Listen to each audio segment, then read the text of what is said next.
जो मनुष्य अपने जीवन में ये 4 गलतियां नहीं करता वह कभी गरीबी का मुंह नहीं देखता। नमस्कार मित्रों, एक बार फिर आपका स्वागत है। क्या आप चाहते हैं क्या आपके हर दिन में कुछ खास हो, हर दिन आपको कुछ नया सीखने को मिले? तो हमारे चैनल ज्ञान गंगा में आपका स्वागत है। प्रिय दर्शकों, आज फिर एक नया वीडियो, एक नई कहानी लेकर के हम हाजिर हुए हैं। आज की जो कहानी है वह बहुत ही प्रेरणादायक और ज्ञानवर्धक है। प्रिय दर्शकों, एक तोते ने बताया कि जो मनुष्य अपने जीवन में ये 4 गलतियां नहीं करता वह कभी गरीबी का मुंह नहीं देखता। आज की ये कहानी बहुत ही ज्ञानवर्धक और महत्वपूर्ण है। तो चलिए आपका ज्यादा समय बर्बाद ना करते हुए कथा को शुरू करते हैं।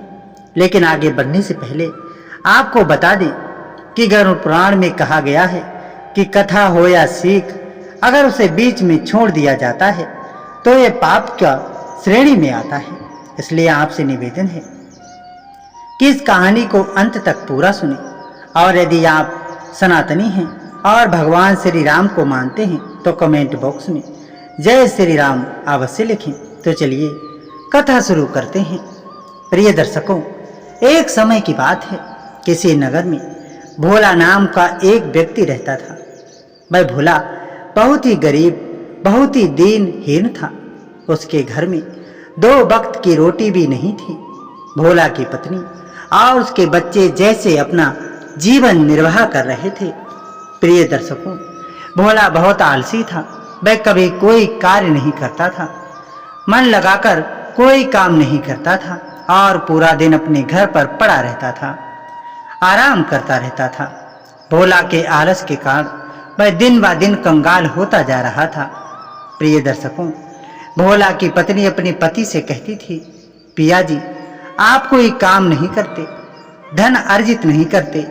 अगर ऐसा ही चलता रहा तो हमारे बच्चे भूखे मर जाएंगे। हमारे घर में 2 वक्त का खाना भी नहीं है। बच्चे रोते बिलखते रहते हैं। अब आप ही बताइए, मैं उन्हें क्या बना करके खिलाऊं? मैं उनकी भूख कैसे मिटाऊं?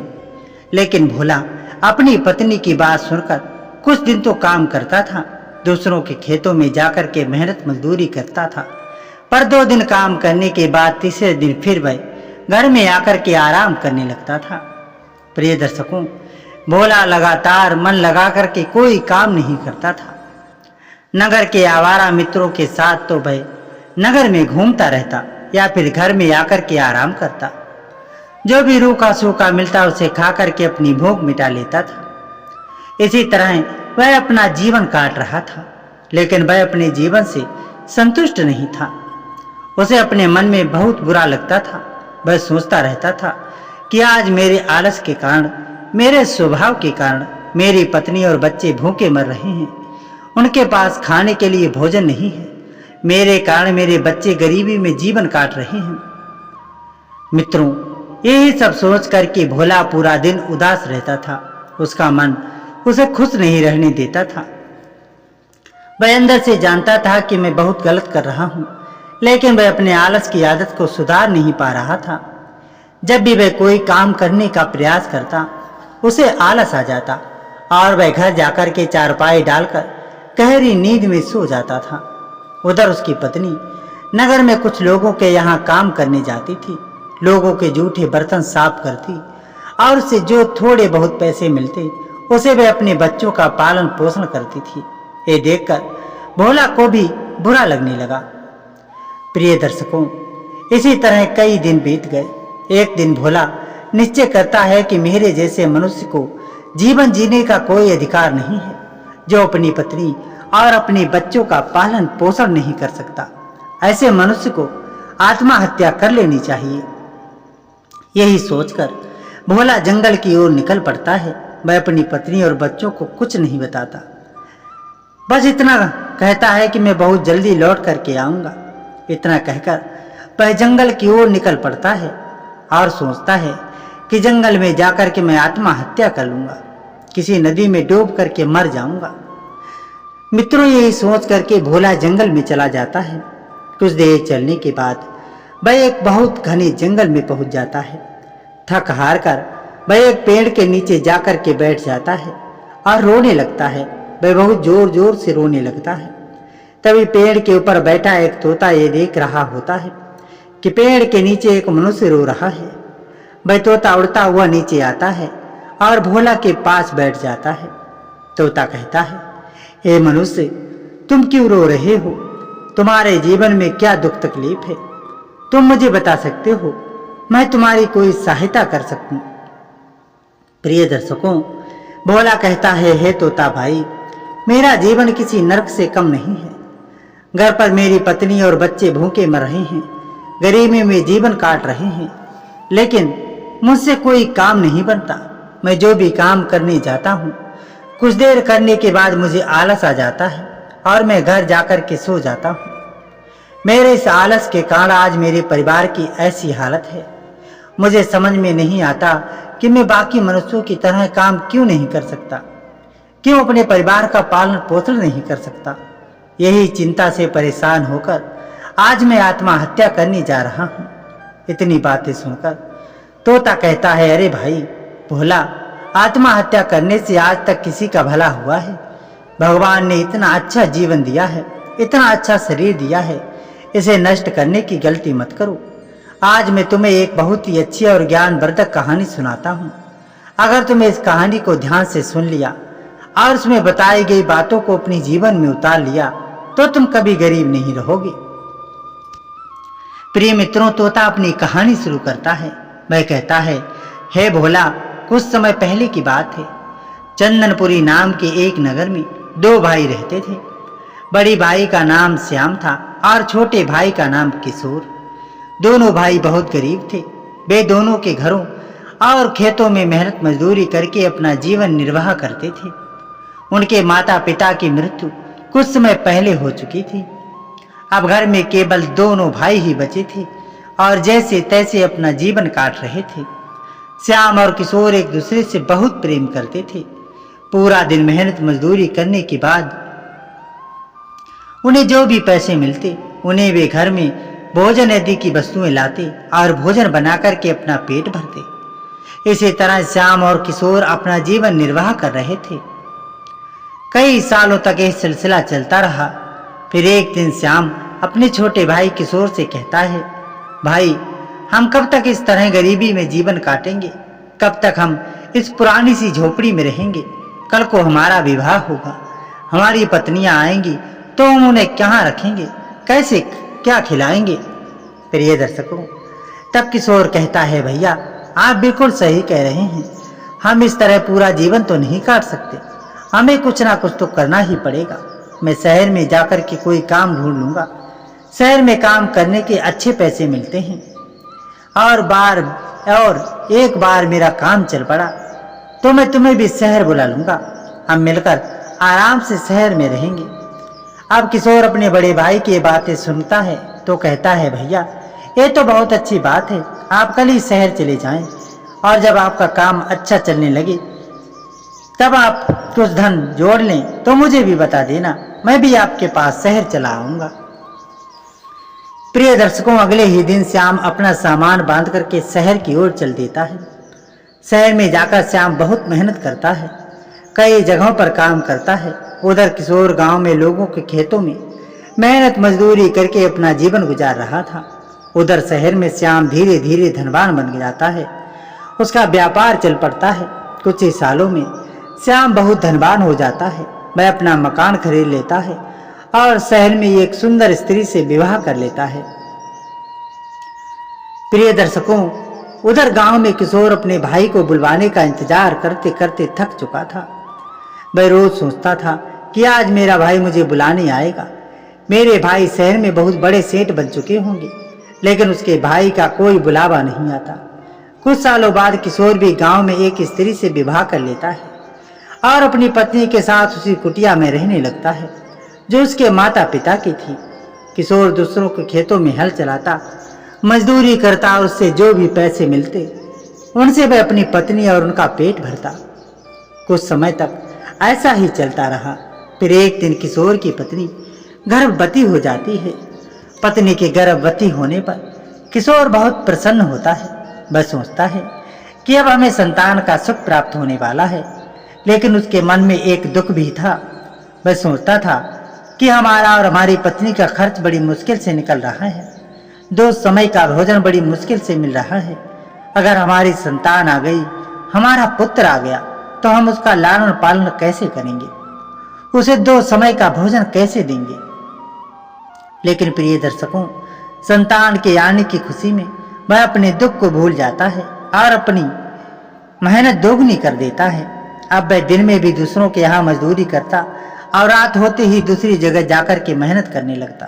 कुछ समय बाद किशोर की पत्नी एक सुंदर पुत्र को जन्म देती है। बाप बनने की खुशी में किशोर बहुत प्रसन्न था, लेकिन वह इतना धन अर्जित नहीं कर पा रहा था कि अपनी संतान और पत्नी का पालन पोषण कर सके। पूरा दिन गांव में दूसरों के खेतों में मजदूरी करने के बाद भी किशोर को कई रात भूखा सोना पड़ता। जो भी भोजन बचता वह अपनी पत्नी और पुत्र को खिला देता और खुद भूखा सो जाता। प्रिय दर्शकों, तोता आगे कहता है कि हे भोला, इस तरह कई दिन बीत गए, लेकिन धीरे धीरे ऐसी स्थिति आ गई कि किशोर के पास इतना भी धन नहीं था कि वह अपनी पत्नी और पुत्र को 2 समय का भोजन खिला सके। अब किशोर की पत्नी और उसका पुत्र पूरा दिन भूखे रहते। भूख के मारे किशोर का पुत्र रोने लगता और अपनी माँ से कहता, माँ, मुझे खाने के लिए दे दो, मुझे बहुत भूख लगी है। लेकिन वह बेचारी क्या करती, घर में खाने की कोई वस्तु नहीं थी। ये देखकर किशोर की पत्नी बहुत दुखी हो जाती। जब शाम को किशोर अपनी कुटिया में लौटता तो वह अपनी पत्नी को रोता हुआ देखकर उदास हो जाता। किशोर की पत्नी कहती, स्वामी, हमारा पुत्र सुबह से भूखा है, वह मुझसे भोजन के लिए विनती कर रहा है, लेकिन हमारे पास उसे देने के लिए कुछ नहीं है, आप कुछ करिए। अपने पुत्र की ऐसी हालत देखकर किशोर भी रोने लगता। तब उसकी पत्नी कहती, स्वामी, आपके बड़े भैया शहर में रहते हैं, सुना है उनका बहुत बड़ा मकान है, बहुत बड़ी हवेली है और उनके पास बहुत धन दौलत है। शहर में वे बड़े आदमी बन चुके हैं। आप शहर जाएं और अपने बड़े भैया से कुछ सहायता मांगिए, वे आपकी सहायता अवश्य करेंगे। सेठ जी से कुछ धन मांग लाइए, कुछ दिनों तक हम उससे पेट भरकर खाना खा सकेंगे। प्रिय दर्शकों, अपनी पत्नी की बातें सुनकर किशोर कहता, प्रिय, तुमने सही कहा, मुझे शहर जाना चाहिए और अपने बड़े भैया से मदद मांगनी चाहिए। यही सोचकर किशोर अगले ही दिन शहर के लिए निकल पड़ता है। शहर का रास्ता गांव से बहुत लंबा था। पूरे दिन चलने के बाद शाम को किशोर शहर में पहुंचता है और लोगों से पूछते हुए अपने बड़े भैया श्याम के घर पहुंच जाता है। जब वह अपने बड़े भैया का घर देखता है तो उसकी आंखें फटी की फटी रह जाती हैं। श्याम का बड़ा ही आलीशान बंगला था। बंगले के बाहर कई नौकर चाकर काम कर रहे थे, कई गाड़ियां खड़ी थी। ये देखकर किशोर बहुत प्रसन्न होता है और मकान के अंदर जाने लगता है। तभी मकान के बाहर खड़ा चौकीदार किशोर को रोक लेता है और कहता है, अरे भाई, कहाँ चले जा रहे हो? गरीबों और भिखारियों को अंदर आने की अनुमति नहीं है। किशोर कहता, नहीं भाई, ये मेरे बड़े भैया का घर है, मैं उनका छोटा भाई हूँ, मुझे अंदर जाने दो। लेकिन किशोर की ऐसी हालत देखकर चौकीदार उसकी बातों पर भरोसा नहीं करता और अंदर जाकर के पूछता है, मालिक, बाहर कोई किशोर नाम का लड़का आया है और कह रहा है कि वह आपका छोटा भाई है। प्रिय दर्शकों, चौकीदार की बात सुनकर श्याम कुछ हैरान हो जाता है और कहता है, हाँ, वह मेरा छोटा भाई है, उसे अंदर आने दो। जब चौकीदार बाहर जाकर किशोर को पूरे सम्मान के साथ घर के अंदर ले आता है, किशोर जब उन्हें बड़े भाई श्याम को सूट बूट पहने हुए और बड़े आदमी के रूप में देखता है तो वह रोने लगता है और अपने भाई के गले लग जाता है। वह कहता है, भैया, मेरी हालत बहुत बुरी है, मेरे पास गांव में 2 समय का भोजन भी नहीं है। मैं इतने बरसों से आपके बुलावे की राह देखता रहा हूँ। भैया, आप शहर में इतने बड़े आदमी बन चुके हो, इतने धनवान बन चुके हैं, तो आपने मुझे शहर क्यों नहीं बुलाया? प्रिय दर्शकों, तोता आगे कहता है, हे भोला, बड़ा भाई श्याम शहर में आकर के बहुत बदल गया था। अब वह अपने छोटे भाई से प्रेम नहीं करता था, उसे तो बस धन दौलत और अपने ऐशो आराम से प्रेम था। श्याम कहता, अरे तेरे भाई, मैं तुम्हें क्या बताऊं, शहर में धन अर्जित करना बहुत कठिन काम है। बहुत मेहनत करनी पड़ती है, पूरे दिन रात जागकर काम करना पड़ता है, तब जाकर कुछ पैसे मिलते हैं। अभी तो हमारी हालत भी बहुत खराब चल रही है। हमारा धंधा, हमारा व्यापार मंद चल रहा है। इसलिए हमने सोचा कि जब व्यापार अच्छा चलेगा, जब कोई काम होगा, तब तुम्हें बुलाएंगे। तब किशोर कहता, भैया वह सब तो ठीक है, लेकिन आप हमारी कोई सहायता करिए। हमें धन की आवश्यकता है। घर पर मेरी पत्नी और बच्चे भूखे बैठे हैं। हमारे पुत्र को खाने के लिए भोजन नहीं मिल रहा। आप हमें कुछ पैसे दे दीजिए तो हमें कुछ दिनों का सहारा हो जाएगा। श्याम कहता है, भाई पैसे तो मैं तुम्हें दे दूंगा, लेकिन जब तुम आए हो तो मेरी कुछ सहायता कर दो। बस कुछ दिन की बात है, उसके बाद तुम पैसे लेकर के चले जाना। मैं तुम्हें पैसे अवश्य दूंगा, आखिर तुम मेरे छोटे भाई हो। प्रिय दर्शकों, अपने बड़े भाई की बात सुनकर किशोर कहता है, भैया आप बताइए क्या काम करना है, मैं भी कर देता हूँ। मुझे पता था कि आप मेरी सहायता अवश्य करेंगे। बताइए भैया क्या काम है। तब श्याम कहता है, भाई कई दिनों से हमारा नौकर नहीं आ रहा। छुट्टी लेकर के ना जाने कहाँ चला गया। तुम्हें घर के कुछ काम करने हैं, बाजार जाकर सामान लाना है, घर की साफ सफाई करनी है। तुम्हारी भाभी से ज्यादा काम नहीं बनता, उनकी काम करने की आदत नहीं है, इसलिए तुम्हें ही करना पड़ेगा। दोनों समय का खाना बनाना है और सबके कपड़े धोने हैं और गाड़ियां साफ करनी हैं।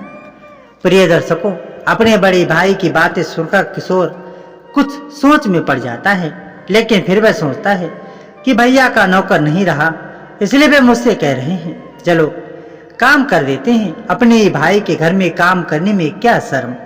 यही सोचकर किशोर बड़े भाई श्याम के घर में काम करने लगता है। वह पूरा दिन काम में लगा रहता, कभी बाजार जाता, कभी घर की सफाई करता, तो कभी गाड़ियां साफ करता। उसके अलावा उसकी भाभी यानी श्याम की पत्नी उसे और जो भी काम बताती वह भी करता। इस तरह उसे अपने बड़े भाई के घर पर पूरा हफ्ता गुजर जाता है। एक हफ्ते तक वह श्याम के घर में सारा काम करता रहा और बहुत थक जाता है। फिर वह अपने बड़े भाई के पास जाकर के कहता है, भैया अब हमें अपने यहाँ एक हफ्ता हो चुका है, लेकिन अब हमें अपनी पत्नी और बच्चों की चिंता हो रही है। ना जाने वे कैसे होंगे, हमारी राह देख रहे होंगे। आप हमें पैसे दे दीजिए, अब हम गांव जाते हैं। प्रिय मित्रों, अपने छोटे भाई किशोर की बातें सुनकर श्याम कहता है, हाँ भाई जरूर, तुम्हें अब गांव जाना चाहिए। तुम कई समय से हमारे पास रह रहे हो। इतना कहकर श्याम किशोर को 3 सिक्के दे देता है और कहता है, भाई ये लो तुम्हारे पैसे। प्रिय दर्शकों, 3 सिक्के देखकर किशोर कुछ उदास हो जाता है और कहता है, भैया ये क्या, आपने सिर्फ 3 सिक्के दिए, इतने से मेरा क्या होगा। तब श्याम कहता है, अरे भाई मैंने तुम्हें बताया था ना कि मेरा व्यापार मंदा चल रहा है, मेरे पास अभी ज्यादा पैसे नहीं है, तुम अभी इतने ही रख लो और चले जाओ। प्रिय दर्शकों, अब किशोर कर भी क्या सकता था। वह सोचता है, चलो कुछ नहीं से तो थोड़ा ही सही, 2 दिन का भोजन तो आ ही जाएगा। यही सोचकर किशोर 3 सिक्के लेकर अपने गांव के लिए चल देता है। जब किशोर अपने गांव के लिए चलने को होता है तो श्याम पीछे से कहता है, भाई किशोर अगले हफ्ते मेरा जन्मदिन है, मैं अपने जन्मदिन पर बहुत बड़ी दावत देने वाला हूँ, तुम अपनी पत्नी और बच्चों के साथ जरूर आना, आखिर तुम मेरे छोटे भाई हो। प्रिय दर्शकों, अपने बड़े भाई की बात सुनकर किशोर बहुत प्रसन्न होता है और सोचता है कि मेरा भाई तो बहुत अच्छा है, इतनी बड़ी दावत में मुझे बुला रहा है। अब किशोर अपने गांव के लिए चल देता है। गांव पहुंचकर वह अपनी पत्नी को वो 3 सिक्के देता है और कहता है, प्रिय भैया ने मुझे सिर्फ 3 सिक्के दिए हैं, तुम इन्हें संभाल कर रख लो, जितने दिन हो सके हमें इनसे गुजारा चलाना है। किशोर की पत्नी कहती है, ये क्या पतिदेव, आपने 1 हफ्ते तक अपने बड़े भाई के यहाँ इतना काम किया, जेठ जिसने आपसे इतना काम करवाया, नौकरों की तरह आपके साथ सलूक किया और फिर भी आपको सिर्फ 3 सिक्के दिए, भला 3 सिक्कों से क्या होगा। प्रिय दर्शकों, किशोर कहता है, है प्रिय, अभी भैया का व्यापार अच्छा नहीं चल रहा, इसलिए उन्होंने सिर्फ 3 सिक्के दिए, लेकिन उन्होंने अगले हफ्ते हमें शहर बुलाया है। उनके जन्मदिन पर वे एक बहुत बड़ी दावत दे रहे हैं। उनमें हमें बुलाया है। दावत में स्वादिष्ट भोजन मिलेगा। हम अपने पुत्र को लेकर के जरूर चलेंगे। ये बात सुनकर किशोर की पत्नी भी प्रसन्न हो जाती है। अब धीरे धीरे 1 हफ्ता बीत जाता है। किशोर अपनी पत्नी और पुत्र को लेकर के शहर के लिए चल देता है। किशोर और उसकी पत्नी बहुत प्रसन्न थे। वे सोच रहे थे कि दावत में बड़ा मजा आएगा, स्वादिष्ट भोजन खाने को मिलेगा। पूरा दिन चलने के बाद श्याम को किशोर और उसकी पत्नी अपने बड़े भाई श्याम के घर पहुंच जाते हैं। जब वे शाम के समय घर पहुंचे तो श्याम बड़े लोगों के साथ बैठकर बातें कर रहा था। बहुत देर तक किशोर और उसकी पत्नी द्वार पर ही खड़े रहे, लेकिन कोई भी उनका स्वागत करने नहीं आया। कुछ देर बाद श्याम आता है और कहता है, अरे भाई, तुम यहाँ क्यों खड़े हो? अंदर आओ। प्रिय दर्शकों, श्याम अपने छोटे भाई किशोर और उसकी पत्नी को अंदर बुलाता है और कहता है, तुम दोनों उधर जाकर के बैठ जाओ। अभी बड़े लोग, बड़े व्यापारी भोजन कर रहे हैं, उनके बाद तुम कर लेना। अब किशोर और उसकी पत्नी अपने पुत्र को लेकर के कोने में जाकर के बैठ जाते हैं। कई देर तक वे चुपचाप कोने में बैठे रहते, लेकिन श्याम उन्हें बुलाने नहीं आता। जब सभी लोग भोजन करके अपने अपने घर के लिए रवाना हो जाते हैं, दावत खत्म हो जाती है, तब श्याम आता है और कहता है, अरे भाई, मुझे माफ करना, मेरे बड़े बड़े मित्र आए थे, इसलिए मैं तुम्हें बुलाना भूल गया। लेकिन अब तुम चिंता ना करो, तुम्हें भोजन करना है और आज रात यहीं रुकना है। कल सुबह होते ही तुम चले जाना। आज रात आराम से हमारे घर पर रहो। हमारे नौकर साफ सफाई कर रहे हैं। दावत में जो गंदगी हो गई उसे हटा रहे हैं। अगर तुम बुरा ना मानो तो क्या तुम उनकी मदद कर सकते हो? प्रिय दर्शकों, किशोर कहता है, जी भैया, जरूर। अब किशोर उसकी पत्नी नौकरों के साथ पूरे घर की सफाई करते हैं, लोगों के जूठे बर्तन साफ करते हैं और अंत में जो बचा कुचा भोजन होता है उसे खाकर के नौकरों वाले कमरे में जाकर के सो जाते हैं। सुबह होते ही पहली फुर्सत में वे अपने गांव के लिए निकल पड़ते हैं। प्रिय दर्शकों, किशोर और उसकी पत्नी बहुत दुखी और उदास थे। उन्हें अपने बड़े भाई का ऐसा व्यवहार बिल्कुल भी अच्छा नहीं लगा। वे सोच रहे थे, हम बड़ी खुशी से गए थे, लेकिन भैया ने हमारे साथ बहुत गलत किया। किसी ने सही कहा है कि गरीब का इस दुनिया में कोई नहीं होता। चलते चलते किशोर और उसकी पत्नी जंगल से होकर के निकल रहे थे। तभी वे देखते हैं कि एक पिंजरे में एक बहुत सुंदर तोता बंद है।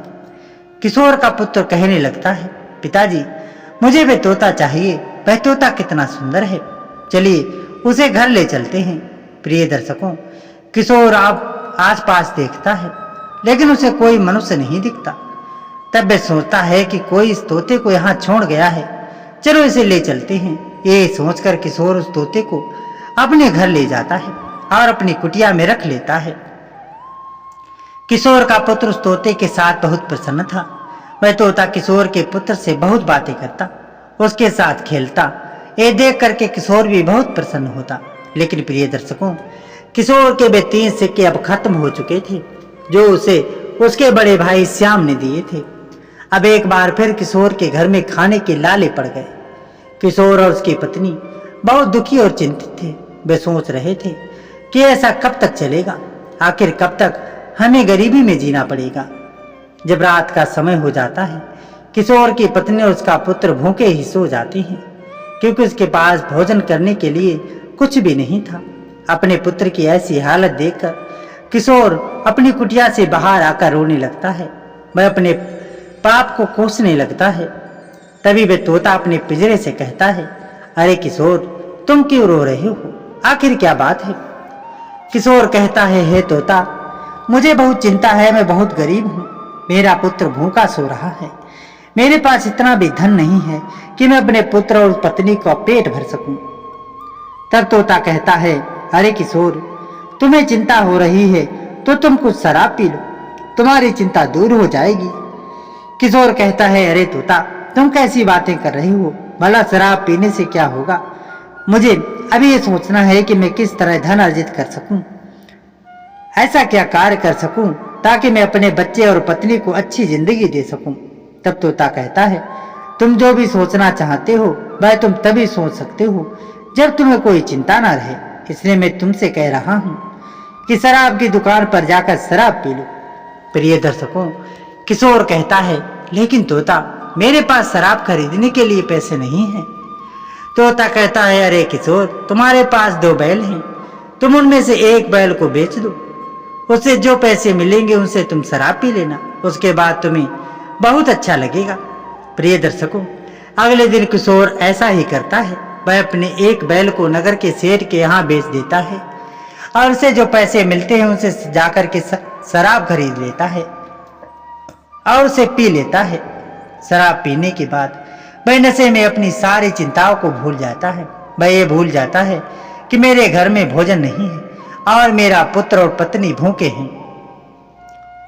प्रिय मित्रों, शराब पीकर किशोर अपनी कुटिया में लौट जाता है। जब किशोर की पत्नी देखती है कि किशोर शराब पीकर के आया है तो वह बहुत दुखी होती है। वह कहती है, आप ये क्या कर रहे हैं?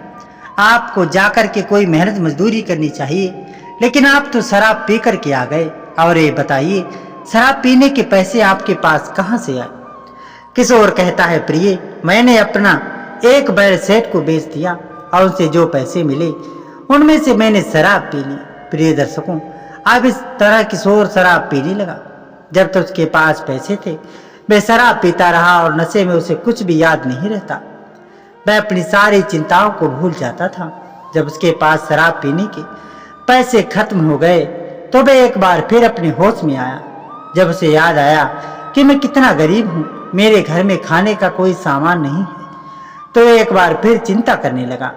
तब वह तोता एक बार फिर किशोर के पास आता और कहता है, अरे किशोर, तुम अब क्यों रो रहे हो? अब तुम्हें किस बात की चिंता है?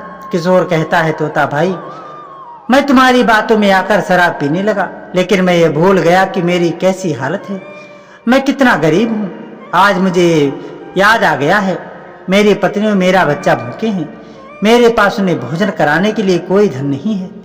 अब तुम ही बताओ मैं क्या करूं? प्रिय दर्शकों, मैं तोता एक बार फिर किशोर को सलाह देता है, तुम जाकर शराब पी लो, तुम्हें बहुत अच्छा लगेगा। किशोर को शराब की लत लग चुकी थी। वह अपना एक और बैल सेठ के यहाँ बेच देता है और जाकर के शराब पीने लगता है। अब तो कई कई घंटों तक किशोर शराब की दुकान पर ही बैठा रहता। नगर के सभी लोग कहने लगे, अरे ये तो शराबी हो गया है, इसके घर में खाने के पैसे नहीं हैं, लेकिन पूरा दिन शराब पीता रहता है। प्रिय दर्शकों, जब शराब पीकर किशोर रात को अपने घर पर आता तो उसकी पत्नी बहुत गुस्सा होती। वह कहती, आपको शर्म नहीं आती?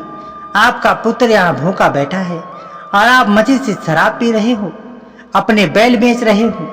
लेकिन किशोर को कुछ होश नहीं रहता। वह तो अपने नशे में झूम रहा था। जब उसका नशा उतरता तो वह एक बार फिर घर का सामान बेच देता और उसे जो पैसे मिलते उससे शराब पी लेता। इस तरह कई दिनों तक यह कार्य चलता रहा। धीरे धीरे किशोर का पूरा घर बिक गया। उसकी कुटिया भी उसने सेठ को बेच दी। अब उसके पास बेचने के लिए कुछ भी नहीं बचा और उसके ऊपर बहुत कर्ज हो गया। उसने अपने मित्रों से उधार लेकर इतनी शराब पी ली कि अब उसके पास शराब पीने के लिए बिल्कुल भी पैसे नहीं बचे। अब वह जोर जोर से रोने लगता है। तब तोता कहता है, अरे किशोर, तुम चिंता क्यों करते हो? तुम्हें एक काम करो, किसी से एक बैलगाड़ी उधार मांग लाओ, मैं तुम्हें बताता हूँ कि क्या करना है। प्रिय दर्शकों, किशोर सेठ के पास जाता है और उसकी बैलगाड़ी कुछ देर के लिए उधार मांग लेता है। तब किशोर बैलगाड़ी लेकर के आता है तो तोता कहता है, किशोर, अब तुम मुझे अपनी बैलगाड़ी में रख लो और मैं जहाँ कहता हूँ वहाँ लेकर चलो। प्रिय दर्शकों, किशोर तोते के पिंजरे सहित उसे बैलगाड़ी में रख लेता है और तोते के कहे अनुसार बैलगाड़ी चलाने लगता है। तोता किशोर को लेकर सीधा जंगल में पहुंचता है। जंगल में पहुंचने के बाद किशोर कहता, अरे तोता भाई, तुम मुझे जंगल में क्यों लेकर के आए हो? आखिर तुम क्या चाहते हो?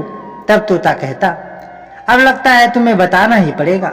वह तोता कहता, किशोर, तुम्हें सामने जो गुफा दिखाई दे रही है, इस गुफा के अंदर अपार धन दौलत है, बहुत सारा खजाना रखा है। तुम इस गुफा के अंदर जाओ और वह खजाना लेकर के आ जाओ। प्रिय दर्शकों, किशोर कहता है, अरे तोता भाई, तुम पागल हो गए हो क्या?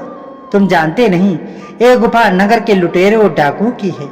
मैं अंदर गया तो वे मुझे मार डालेंगे। तब तोता कहता है, अरे किशोर, डाकुओं और लुटेरों को तो नगर के राजा ने बंदी बना लिया है, लेकिन राजा को भी नहीं पता था कि डाकुओं ने सारा खजाना लूट कर इस गुफा में छिपाया है। पहले मैं उन लुटेरों के साथ ही रहता था, इसलिए मुझे पता है कि उन्हें सारा खजाना इस गुफा में छुपाया है। तुम अंदर जाओ और सारा खजाना उठा कर के लाओ।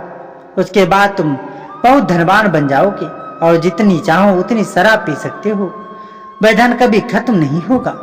प्रिय दर्शकों, तब किशोर कहता है, तोता, लगता है तुम काफी समय से लुटेरों के साथ रह रहे हो, इसलिए तुम्हें लगता है कि अपने दुख तकलीफ को भूलने के लिए, चिंता को भुलाने के लिए मनुष्य को शराब पी लेनी चाहिए। लेकिन अब मैं तुम्हारी बातों में नहीं आऊंगा। इतना कहकर किशोर गुफा के अंदर जाता है। जब वह गुफा के अंदर जाकर देखता है तो वह खजाने से भरी हुई थी। कई तिजोरियां वहां रखी थी, उसमें अपार धन दौलत थी। कई सोने चांदी के जेवरात थे। धीरे धीरे किशोर सारी धन दौलत को निकाल करके अपनी बैलगाड़ी में रख लेता है। रात के अंधेरे में वह खजाने को लेकर के अपनी कुटिया पर पहुंचता है। कुटिया में जाकर वह अपनी पत्नी से कहता है, प्रिय, मुझे बहुत सारा खजाना मिला है, बहुत धन दौलत मिली है। अब हमारे सारे दुख दूर हो जाएंगे, हम धनवान हो जाएंगे। प्रिय दर्शकों, धीरे धीरे किशोर और उसकी पत्नी सारी धन दौलत बैलगाड़ी से निकाल करके अपने घर में रख लेते हैं। वे बहुत धनवान हो जाते हैं। अब किशोर भी सुधर जाता है। वह शराब पीना छोड़ देता है और नगर में अपनी ईमानदारी से दुकान चलाने लगता है। धीरे धीरे वह तोता भी किशोर के साथ रहकर सुधर जाता है। अब उसे भी पता चल चुका था कि चिंता को भुलाने के लिए, दुखों से दूर होने के लिए मनुष्य को शराब पीने की जरूरत नहीं है, बल्कि कर्म करने की जरूरत है। सत्कर्म करने से मनुष्य हर चिंता से उबर जाता है, अपने दुख तकलीफ से बाहर निकल आता है। प्रिय दर्शकों, इस तरह किशोर धनवान बन जाता है और नगर का सेठ बन जाता है। इतनी कहानी वे तोता भोला को सुनाता है और अंत में वे तोता कहता है, भोला, अब मैं तुम्हें ऐसी 4 बातें बताता हूँ। अगर मनुष्य 4 गलतियां ना करे तो वे कभी गरीबी का मुंह नहीं देखेगा। नंबर 1, आलस। अगर मनुष्य आलस नहीं करेगा और पूरी मेहनत ईमानदारी से अपना कार्य करेगा तो वे कभी गरीब नहीं रह सकता। नंबर 2, नशा। अगर मनुष्य नशा नहीं करता, शराब नहीं पीता, तो वे कभी गरीब नहीं रह सकता। नशा मनुष्य की संपत्ति को खत्म कर देता है, घर में गृह कलेश करवाता है। नशा करने से धीरे धीरे मनुष्य की धन दौलत, मकान सब खत्म हो जाता है। नंबर 3, झूठ नहीं बोलना। अगर मनुष्य झूठ नहीं बोलता, सत्य की राह पर चलता है और कभी किसी को धोखा नहीं देता, तो वे कभी गरीब नहीं रह सकता। ऐसे मनुष्यों का स्वयं भगवान साथ देते हैं और उन्हें कभी दुख नहीं देखना पड़ता। नंबर 4, दूसरों की मदद करना। जो मनुष्य अपने धन से दूसरों की मदद करता है, दूसरों के चेहरे पर खुशी लाता है, वह कभी गरीब नहीं रहता। दूसरों की मदद करने वाले की मदद स्वयं भगवान करते हैं। प्रिय दर्शकों, इतनी बात वह तोता भोला को सुनाता है। भोला सारी बातें समझकर और तोता को धन्यवाद देकर अपने घर लौट जाता है। उसके बाद भोला बहुत मेहनत करता है, बहुत काम करता है और धीरे धीरे वह धनवान बन जाता है। प्रिय मित्रों, इस कहानी के विषय में आपके क्या विचार हैं? कृपया अपनी राय कमेंट बॉक्स में प्रस्तुत करें। प्रिय दर्शकों, आशा करते हैं कि आपको ये कथा अवश्य पसंद आई होगी। अगर आपको ये कथा पसंद आई है तो इसे लाइक करें और अगर आप हमारे चैनल ज्ञान गंगा पर नए हैं तो हमारे चैनल को अवश्य सब्सक्राइब करें। साथ ही इस कहानी को ज़्यादा से ज़्यादा लोगों में शेयर करें ताकि उन्हें भी इस विषय में पता चल सके और हमें कमेंट सेक्शन में जय श्री कृष्ण अवश्य लिखें।